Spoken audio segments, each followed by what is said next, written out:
Hello everyone, स्वागत है हमारे यूट्यूब चैनल मिस्टर आशीष हब पे। प्यारे साथियों, आज के इस क्लास में हम लोग करने वाले हैं क्लास 7 का ज्योग्राफी चैप्टर नंबर प्यारे बच्चों 6, जिसका नाम है मानव पर्यावरण अन्योन्य क्रियाएं उष्णकटिबंधीय एवं उपोष्ण प्रदेश का। प्यारे बच्चों, आज हम लोग एमसीक्यू करने वाले हैं। कितना एमसीक्यू करेंगे? तो आज के इस क्लास में हम लोग 50 एमसीक्यू करने वाले हैं, जो कि आपके एग्जाम के व्यू से बहुत ही इम्पोर्टेंट है। और ये चैप्टर नंबर 6 का पूरा निचोड़, जितना भी पार्ट बाय पार्ट मैंने करवा दिया था आपको लेक्चर में, उसका पूरा प्यारे बच्चों ये क्या है, निचोड़ ऑब्जेक्टिव है। तो चलिए हम लोग बिना समय गवाते हुए अपने क्लास को स्टार्ट करते हैं। प्यारे बच्चों, एक बार चैनल को आप लोग फटाफट सब्सक्राइब कर लीजिए। तो देखिए, हम लोग का यहाँ पहला प्रश्न है, मानव पर्यावरण से क्या तात्पर्य है। प्यारे साथियों, मानव पर्यावरण से यहाँ क्या तात्पर्य है? केवल प्राकृतिक, मनुष्य और उसके आसपास का वातावरण, केवल जानवर, केवल पशु। तो साथियों देखिए, यहाँ कहता है कि मानव पर्यावरण से क्या तात्पर्य है। तो साथियों, मानव पर्यावरण से यही तात्पर्य है कि मनुष्य और उसके आसपास का जो वातावरण है, यही क्या है, मानव पर्यावरण का तात्पर्य है। तो प्यारे बच्चों, ऑप्शन नंबर बी हो जाएगा राइट आंसर। क्या हो जाएगा? ऑप्शन नंबर बी हो जाएगा यहाँ पे राइट आंसर। प्यारे साथियों, चलिए हम लोग अपने अगले प्रश्न को देखते हैं।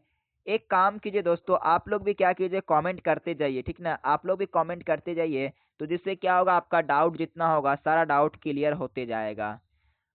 दूसरा प्रश्न है यहाँ पर, मानव पर्यावरण में क्या शामिल होता है?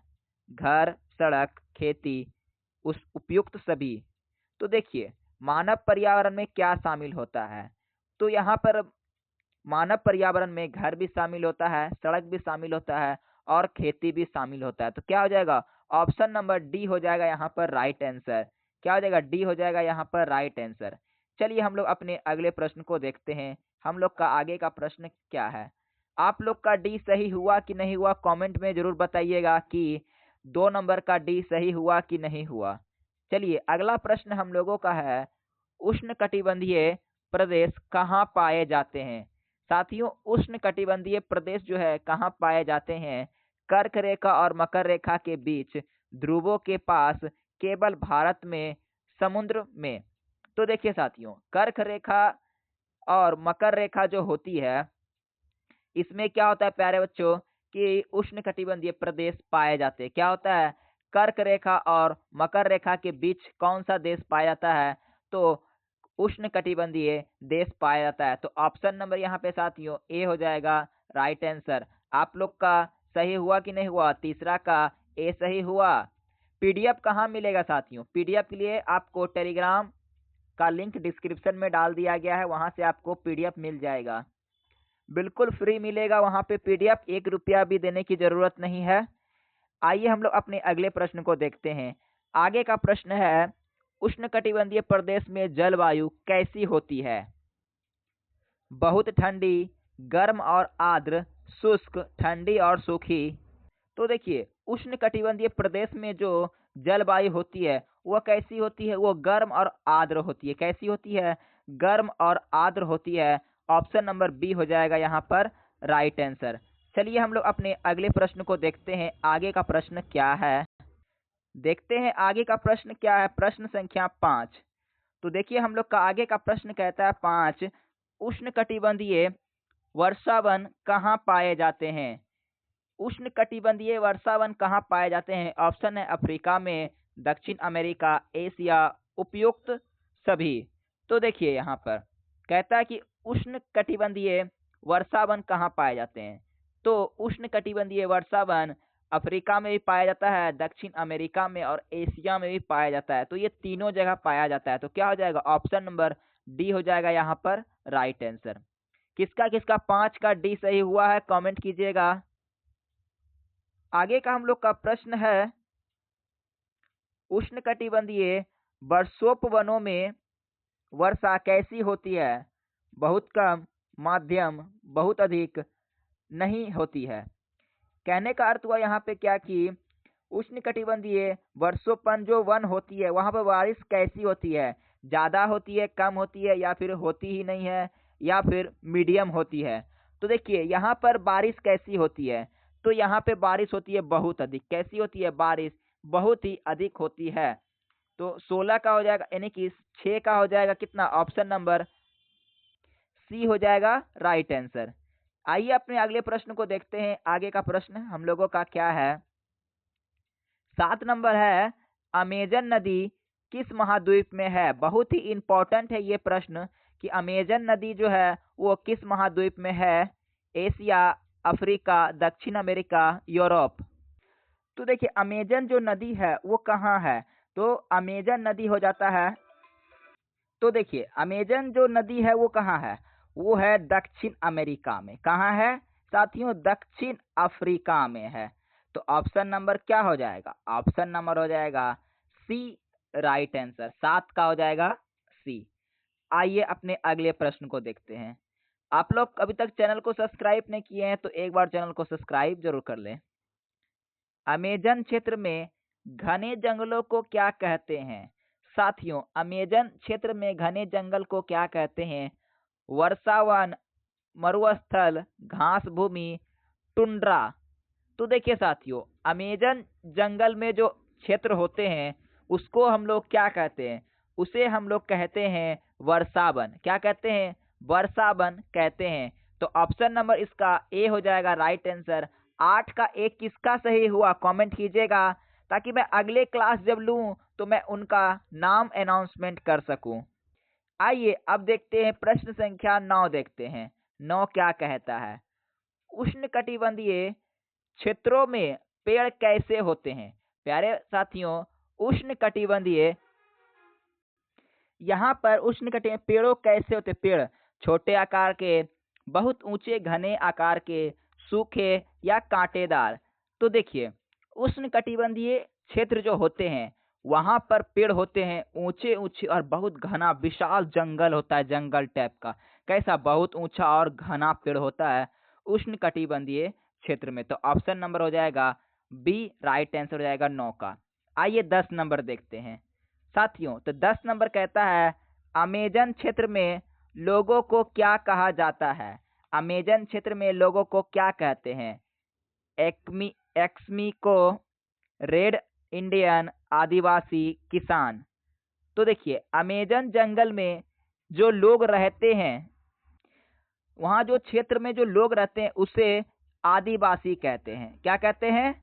उसे आदिवासी कहते हैं। तो 10 का क्या हो जाएगा? 10 का सी हो जाएगा राइट आंसर। किसका किसका 10 का सी सही हुआ? आइए अगले प्रश्न को देखते हैं। आगे का प्रश्न क्या है? प्रश्न संख्या 11, अमेजन नदी विश्व की किस प्रकार की नदी है? सबसे छोटी, सबसे बड़ी जलधारा वाली, सबसे सूखी, सबसे ठंडी। तो देखिए अमेजन जो नदी है वो नदी विश्व की किस प्रकार की नदी है कहता है। तो वो नदी जो है वो सबसे बड़ी और जलधारा वाली नदी है। क्या है? सबसे बड़ी और जलधारा वाली नदी है। तो ऑप्शन नंबर बी हो जाएगा राइट आंसर 11 का। एक बार क्लास को आप लोग लाइक कर दीजिए। जितने भी विद्यार्थी क्लास देख रहे हैं क्लास को एक बार लाइक कर दीजिए। उष्णकटिबंधीय क्षेत्रों में लोग किस पर निर्भर होते हैं? जंगल पर निर्भर होते हैं, शिकार, खेती, उपयुक्त सभी। तो देखिए उष्णकटिबंधीय क्षेत्र में लोग जो है किस पर निर्भर रहते हैं?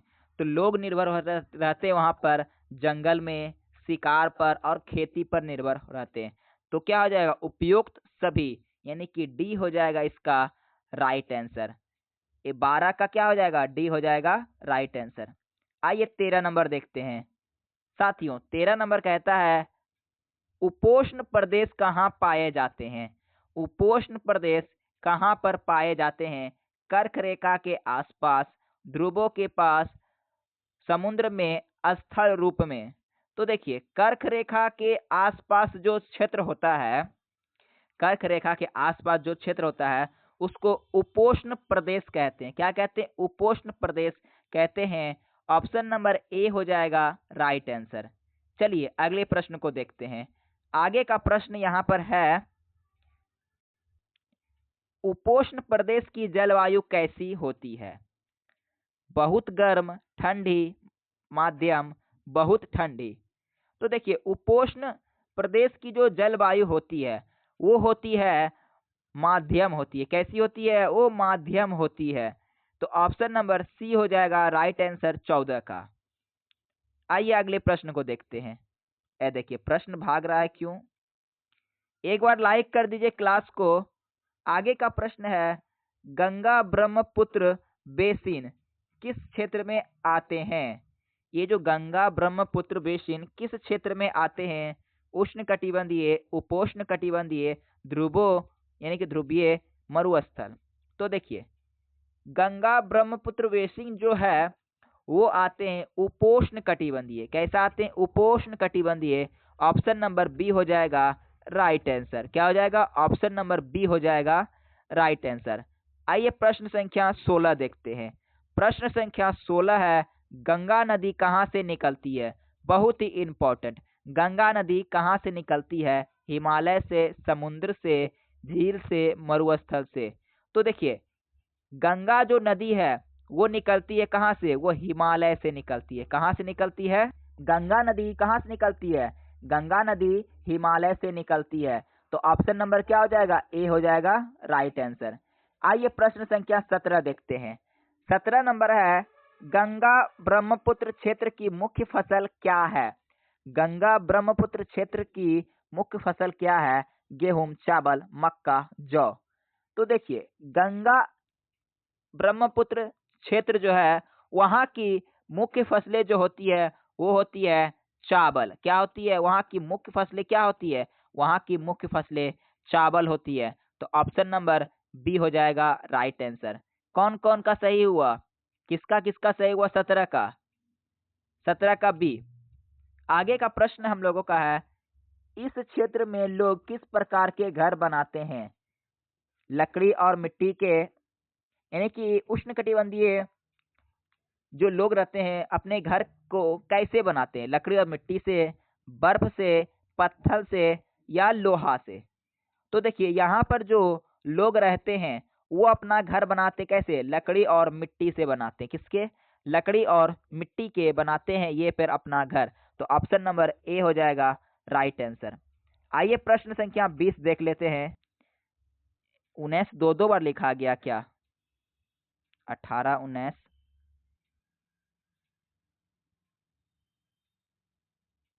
चलिए देखते हैं आगे का प्रश्न। आगे का प्रश्न हम लोगों का है, गंगा ब्रह्मपुत्र क्षेत्र की प्रमुख नदी कौन सी है? साथियों गंगा ब्रह्मपुत्र क्षेत्र की प्रमुख नदी कौन सी है? नील, गंगा, अमेजन, मिसिसिपी। मिसिसिपी एक नदी का नाम है, ठीक ना? ये क्या है? ये एक नदी का नाम है। तो बताना है आपको कि गंगा ब्रह्मपुत्र क्षेत्र की प्रमुख नदी कौन है। तो इसकी प्रमुख नदी हो जाती है गंगा। कौन होती है? गंगा ही होती है। तो ऑप्शन नंबर बी हो जाएगा राइट आंसर 19 का। आइए प्रश्न संख्या 20 को देखते हैं। 20 नंबर है, गंगा ब्रह्मपुत्र बेसिन में वर्षा कैसी होती है? ये प्यारे बच्चों प्रश्न क्या है? रिपीटेड है। क्या है? रिपीटेड है। तो बताइए इस प्रश्न का राइट आंसर क्या होगा? बहुत अधिक होती है, माध्यम होती है, अधिक होती है या नहीं होती है? तो देखिए साथियों गंगा ब्रह्मपुत्र बेसिन में वर्षा जो होती है वो होती है अधिक होती है। कैसी होती है? वहां पे वर्षा अधिक होती है। तो ऑप्शन नंबर सी हो जाएगा राइट आंसर। प्रश्न संख्या अब 21 देख लेते हैं। 21 में है, उष्णकटिबंधीय वर्षोवन में कौन से पशु पाए जाते हैं? उष्णकटिबंधीय वर्षावनों में कौन से पशु पाए जाते हैं? बंदर, सांप, पक्षी, उपयुक्त सभी। तो देखिए यहाँ पर कौन कौन से पक्षी पाए जाते हैं उष्णकटिबंधीय वर्षावनों में? तो यहाँ पे साथियों पक्षी पाए जाते हैं, बंदर भी मिलते हैं, सांप भी पाए जाते हैं और पक्षी भी पाए जाते हैं। तो क्या हो जाएगा? ऑप्शन नंबर डी हो जाएगा राइट आंसर। आइए प्रश्न संख्या 22 देखते हैं। तो देखिए उष्णकटिबंधीय क्षेत्र, उष्णकटिबंधीय क्षेत्र की प्रमुख विशेषता क्या है? यहाँ की प्रमुख विशेषता क्या है साथियों? घने जंगल, कम पेड़, बर्फ, रेगिस्तान। तो यहाँ की कहता है कि प्रमुख विशेषता क्या है। तो देखिए यहाँ की प्रमुख विशेषता है घने वन। यहाँ पर घना जो जंगल है यही इसकी क्या होती है, यही इसकी प्रमुख विशेषता होती है। क्या घना वन के कारण ही यह क्षेत्र क्या कहलाता है, उष्णकटिबंधीय क्षेत्र की प्रमुख विशेषता है घने वन होने के कारण। प्रश्न संख्या 23 देखते हैं। 23 में क्या है, अमेजन बेसिन में लोग किस साधन से यात्रा करते हैं। अमेजन बेसिन में जो लोग रहते हैं वहां पर यात्रा कैसे करते हैं, नाव, कार, ट्रेन, हवाई जहाज। तो देखिए वहां पर यात्रा कैसे करते हैं, तो वहां पर यात्रा नाव से करते हैं। कैसे करते हैं यात्रा, वहां पर नाव से यात्रा करते हैं। ऑप्शन नंबर ए हो जाएगा राइट आंसर। चलिए प्रश्न संख्या 24 देखते हैं। अमेजन कहता है प्रश्न संख्या 24, अमेजन बेसिन में मुख्य भोजन क्या है। क्या है, चावल, मछली, रोटी, फल। तो देखिए साथियों अमेजन बेसिन में जो मुख्य भोजन है वो क्या है, वो है मछली। क्या है, मछली वहां का मुख्य भोजन है अमेजन बेसिन का। चलिए प्रश्न संख्या 25 देखते हैं। 25 नंबर क्या कहता है, गंगा ब्रह्मपुत्र क्षेत्र में किस प्रकार की मिट्टी पाई जाती है। गंगा ब्रह्मपुत्र क्षेत्र में किस प्रकार की मिट्टी पाई जाती है। जलोढ़ मिट्टी, काली मिट्टी, लाल मिट्टी, रेतीली मिट्टी। तो देखिए यहाँ पर किस प्रकार की मिट्टी पाई जाती है, तो यहाँ पे जलोढ़ मिट्टी पाई जाती है। क्या जलोढ़ मिट्टी पाई जाती है, ऑप्शन नंबर ए हो जाएगा राइट आंसर। आइए प्रश्न संख्या देखते हैं 26 नंबर। 26 नंबर में क्या है, गंगा ब्रह्मपुत्र बेसिन किस क्षेत्र में यानी कि किस देश में मुख्य रूप से है। गंगा ब्रह्मपुत्र बेसिन किस देश में प्रमुख रूप से है। भारत में है ये देश, या चीन में है, जापान में है, रूस में है। तो ये कहाँ पर है, तो ये कहाँ पर होगा, ये जहाँ पर हम है वहाँ पर है। तो हम लोग कहाँ, भारत में है। तो गंगा ब्रह्मपुत्र बेसिन कहाँ पर है, ये हम लोग का भारत में है। चलिए प्रश्न संख्या 27 देखते हैं। 27 नंबर क्या है कि उष्णकटिबंधीय वर्षा वनों को क्या कहा जाता है। उष्णकटिबंधीय वर्षा वनों को क्या कहा जाता है। पृथ्वी के फेफड़े, पृथ्वी का दिल, पृथ्वी का सिर, पृथ्वी का पैर। तो इसको क्या कहते हैं, तो साथियों इसको हम लोग कहते हैं पृथ्वी के फेफड़ा। उष्णकटिबंधीय जो वर्षा वन होती है उसको हम लोग पृथ्वी का फेफड़ा कहते हैं। बहुत बार आपके एग्जाम में ये प्रश्न आया है, तो इस प्रश्न को VVI लिख दीजिएगा। ओके, तो चलिए अगला प्रश्न देखते हैं हम लोग का आगे का प्रश्न क्या है। प्रश्न संख्या 28 कहता है, अमेजन नदी किस महासागर में गिरती है। अमेजन नदी किस महासागर में गिरती है। प्रशांत महासागर, अटलांटिक महासागर, हिंद महासागर, आर्टिक महासागर। तो देखिए अमेजन जो नदी होती है वह किस महासागर में गिरती है, तो वो अटलांटिक महासागर में गिरती है। किस महासागर में, अटलांटिक महासागर में गिरती है। ऑप्शन नंबर बी हो जाएगा राइट आंसर। चलिए अगले प्रश्न देखते हैं। प्रश्न संख्या 29 देखते हैं, उसके बाद मात्र 20 प्रश्न ही बचेंगे। प्रश्न संख्या 29 कहता है, गंगा ब्रह्मपुत्र बेसिन में मुख्य परिवहन क्या है। सड़क, रेल, नाव, हवाई जहाज। तो देखिए गंगा ब्रह्मपुत्र बेसिन में जो मुख्य परिवहन इनकी आने जाने का जो साधन है वहां पर नाव से क्या करते हैं, आदमी आते हैं और जाते हैं, नाव से ही आना जाना होता है। प्रश्न संख्या 30 कहता है यहाँ पर, उष्णकटिबंधीय क्षेत्रों में तापमान कैसा होता है। कम, अधिक, बहुत, ठंडा, बदलता नहीं। तो देखिए यहाँ पर जो क्षेत्र होते हैं वहाँ का तापमान होता है बहुत ही अधिक होता है। कैसा होता है, बहुत ही अधिक होता है तापमान। तो क्या हो जाएगा, अधिक हो जाएगा। सिर्फ क्या हो जाएगा, बहुत अधिक, बहुत हो जाएगा। यहाँ पे क्या हो जाएगा, ऑप्शन नंबर बी हो जाएगा राइट आंसर। आइए प्रश्न संख्या 31 देखते हैं। साथियों प्रश्न संख्या 31 है, अमेजन वर्षा वन कहाँ स्थित है। अमेजन वर्षा वन कहाँ स्थित है। दक्षिण अमेरिका, एशिया, यूरोप, अफ्रीका। तो देखिए अमेजन जो बेसिन है यानी कि अमेजन वर्षा वन ये कहाँ पर है, तो ये हम लोग का है दक्षिण अमेरिका में। कहाँ है, दक्षिण अमेरिका में। ऑप्शन नंबर ए हो जाएगा राइट आंसर। किसका किसका सही हुआ कमेंट कीजिएगा। तो आगे का प्रश्न है, गंगा ब्रह्मपुत्र बेसिन में कौन सा त्योहार प्रसिद्ध है। दिवाली, बिहू, होली, पोंगल। तो यहाँ का जो प्रमुख त्योहार है वो क्या है? तो देखिए यहाँ का जो प्रमुख त्योहार है वो है बिहू। कौन है? बिहू यहाँ का प्रमुख त्योहार होता है। आप लोग कमेंट में बताइएगा कि बिहू का मतलब क्या होता है। बिहू जो त्योहार होता है इसका मतलब क्या होता है, आप लोग कमेंट में जरूर बताइए। फटाफट क्लास को लाइक कर दीजिए, अन्यथा प्रश्न नहीं आएगा। आगे का हम लोग का प्रश्न है, अमेजन बेसिन में जंगलों को क्या बहुत अधिक होता है? जंगलों में क्या बहुत अधिक होता है? क्या इसमें बहुत अधिक होता है? पेड़ अधिक होता है, बर्फ अधिक होता है, रेत अधिक होता है, या पत्थर अधिक होता है? कहता है कि अमेजन जो बेसिन जंगल है उसमें क्या अधिक होता है, पेड़, बर्फ, रेत या फिर पत्थर? तो देखिए यहाँ पर बहुत अधिक क्या होता है, पेड़ यहाँ पर बहुत ही अधिक होता है। पेड़ों की संख्या बहुत ही अधिक है यहाँ पर अमेजन जंगल में। आइए प्रश्न संख्या 34 देखते हैं। 34 नंबर क्या है? 34 नंबर है, गंगा ब्रह्मपुत्र क्षेत्र में मुख्य व्यवसाय क्या है? यहाँ का धंधा, यानी कहने का मतलब यहाँ व्यक्ति क्या काम करते हैं? खेती करते हैं, खनन करते हैं, उद्योग करते हैं या व्यापार करते हैं? तो यहाँ पर जो लोग रहते हैं वो क्या करते हैं? वो खेती करते हैं। क्या करते हैं? वो खेती ही करते हैं। यहाँ का लोग खेती पर क्या है, निर्भर है। आइए प्रश्न संख्या 35 देखते हैं। प्रश्न संख्या 35 है, अमेजन बेसिन में लोग घर किससे बनाते हैं? तो वो घर किससे बनाते हैं? लकड़ी, बर्फ, पत्थर, लोहा। तो देखिए अमेजन बेसिन में जो लोग रहते हैं वो अपना घर कैसे बनाते हैं? तो वो अपना घर लकड़ी से बनाते हैं। कैसे बनाते हैं? ये अपना घर लकड़ी से बनाते हैं। तो ऑप्शन नंबर क्या हो जाएगा? ऑप्शन नंबर ए हो जाएगा राइट आंसर। आइए प्रश्न संख्या आगे देखते हैं। उष्णकटिबंधीय वर्षोप वन में सूर्य का प्रकाश जमीन तक क्यों कम पहुंचता है? यानी कि उष्णकटिबंधीय वर्षा जो वनों है उसमें सूर्य का प्रकाश बहुत ही कम क्यों पहुंचता है? कारण क्या है इसका? पेड़ बहुत घने होते हैं, बारिश होती है, हवा तेज होती है, या मिट्टी गीली होती है? तो देखिए यहाँ पर क्या होता है कि पेड़ की जो संख्या है बहुत अधिक तो है ही, पेड़ तो अधिक है ही, और यहाँ पर पेड़ अधिक होने के कारण क्या होता है, इसका पेड़ बहुत घना घना होता है, बड़ा बड़ा होता है। तो यही एक कारण है प्यारे बच्चों की, यहाँ बहुत ही अधिक पेड़ रहने के कारण सूर्य का प्रकाश क्या होता है, यहाँ पर नहीं पहुंच पाता है।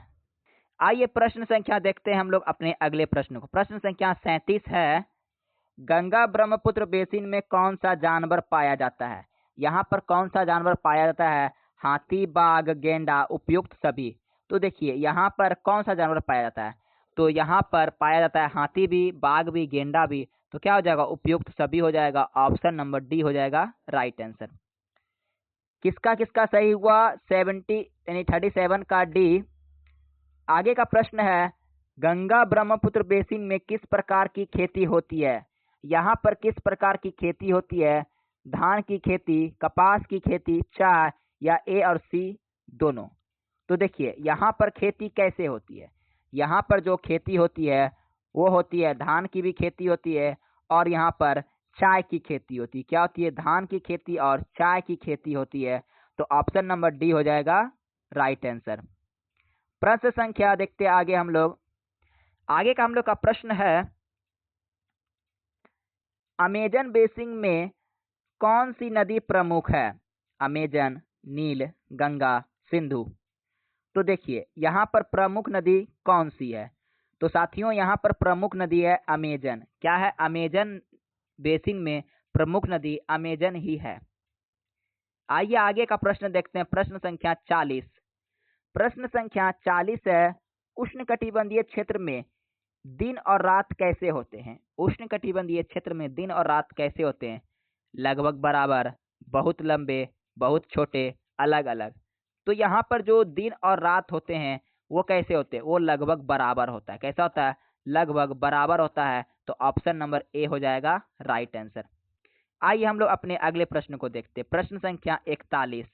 प्रश्न संख्या 41 है, अमेजन बेसिन में मुख्य परिवहन क्या है? नाव, रेल, बस, हवाई जहाज। तो देखिए अमेजन बेसिन में मुख्य परिवहन क्या है? तो यहाँ का मुख्य परिवहन आपको पता है कि सारे जो यात्री हैं यानी यहाँ के जो लोग हैं वो नाव से क्या करते हैं? एक दूसरे का आना जाना, यानी कि एक स्थान से दूसरे स्थान जाते हैं। चलिए आगे का प्रश्न है, गंगा ब्रह्मपुत्र बेसिन की मिट्टी कैसी होती है? गंगा ब्रह्मपुत्र बेसिन की मिट्टी कैसी होती है? कैसी होती है? उपजाऊ, बंजर, पथरीली, रेतीली। तो साथियों यहाँ की जो मिट्टी होती है वो होती है उपजाऊ। कैसी होती है? उपजाऊ होती है। ऑप्शन नंबर ए हो जाएगा राइट आंसर। चलिए प्रश्न संख्या 43 देख लेते हैं। क्लास को एक बार लाइक कर दीजिए सभी विद्यार्थी। इसका पीडीएफ आपको टेलीग्राम में मिल जाएगा। टेलीग्राम का लिंक साथियों डिस्क्रिप्शन में डाल दिया गया है। वहां पीडीएफ आपको क्या फ्री मिल जाएगा। उष्णकटिबंधीय वर्षा वनों में कितनी वर्षा होती है? 50 सेंटीमीटर, 100 सेंटीमीटर, 200 सेंटीमीटर से अधिक या 10 सेंटीमीटर। तो देखिए उष्णकटिबंधीय वर्षों वन में जो वर्षा होती है वह होती है 200 से अधिक सेंटीमीटर।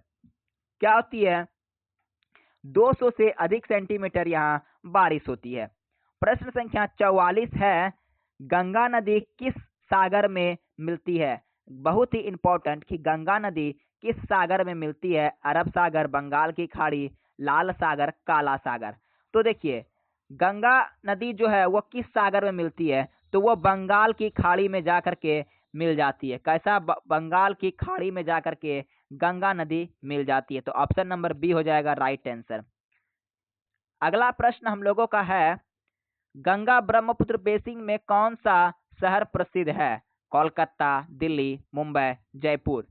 तो देखिए यहाँ का जो प्रमुख शहर यानी कि प्रसिद्ध शहर जिसको बोल सकते हैं हम लोग, वो हम लोग का हो जाता है जयपुर। क्या होता है? जयपुर होता है। ऑप्शन नंबर डी हो जाएगा राइट आंसर। आइए प्रश्न संख्या आगे देखते हैं। प्रश्न संख्या हम लोग का आगे का क्या है?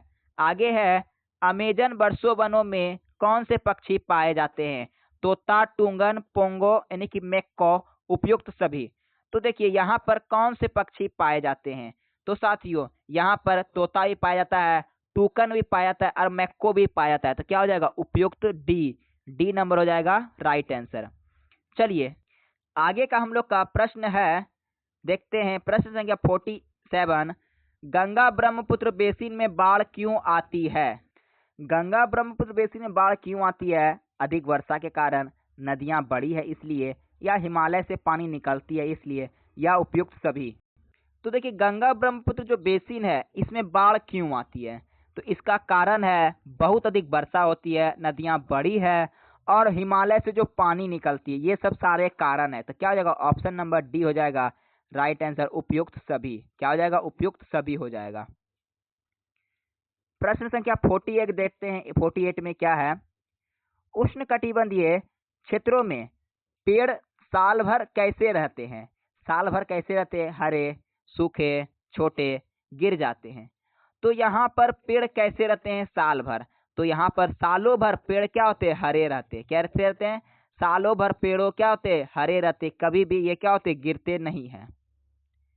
आगे का प्रश्न हम लोगों का है, अमेजन बेसिन में खेती किस प्रकार होती है? स्थानांतरण खेती, निश्चित खेती, मशीन से खेती, नहीं होती है खेती। तो देखिए यहाँ पर खेती कैसी होती है? तो यहाँ पर स्थानांतरण खेती होती है। कैसी होती है? स्थानांतरण खेती, एक स्थान से दूसरे स्थान जाने की खेती होती। कभी यहाँ की है, कभी वहां की है। आज का लास्ट और आखिरी प्रश्न देखिए क्या है, गंगा ब्रह्मपुत्र बेसिन में जनसंख्या क्यों अधिक है? उपजाऊ मिट्टी के कारण, पानी की उपलब्धता के कारण, खेती के अवसर, या उपयुक्त सभी। तो देखिए यहाँ पर जनसंख्या अधिक होने का कारण है कि पहला तो यहाँ कृषि यानी कि खेती करने के लिए उपजाऊ मिट्टी मिल जाती है, पीने के लिए अच्छी पानी मिल जाती है और खेती करने के लिए अच्छा आवास मिल जाता है, अवसर मिल जाता है। तो क्या हो जाएगा? उपयुक्त सभी। डी नंबर हो जाएगा यहाँ पर राइट आंसर। क्या हो जाएगा? डी हो जाएगा राइट आंसर। प्यारे साथियों आज का हम लोग का क्लास 7 का एनसीईआरटी ज्योग्राफी चैप्टर नंबर कितना? चैप्टर नंबर 6 क्या हुआ? पूरा कंप्लीट हो गया। ऑब्जेक्टिव भी हम लोग कर लिए कंप्लीट। तो देखिए प्यारे बच्चों इसका आंसर की के साथ आपको पीडीएफ कहाँ मिलेगा? टेलीग्राम में मिलेगा। देखिए इस प्रकार, जो कि मैं पीडीएफ आपको टेलीग्राम में डाल दूंगा। फटाफट एक बार चैनल को आप लोग क्या कीजिए, चैनल को सब्सक्राइब कर लीजिए। और इस चैनल पे प्यारे बच्चों देखिए क्या लिखा हुआ, इस चैनल पे क्लास 6 से लेकर 10 तक की एनसीईआरटी की पढ़ाई कराई जाती है। तो साथियों हम लोग का अगला जो क्लास होगा चैप्टर नंबर 7 हो जाएगा। कितना नंबर? चैप्टर नंबर 7 होगा। आप लोग कमेंट में बताइएगा कि चैप्टर नंबर 7 का नाम क्या है। मिलते हैं हम लोग अगले क्लास में, तब तक के लिए जय हिंद, धन्यवाद। क्लास को लाइक करना ना भूलें।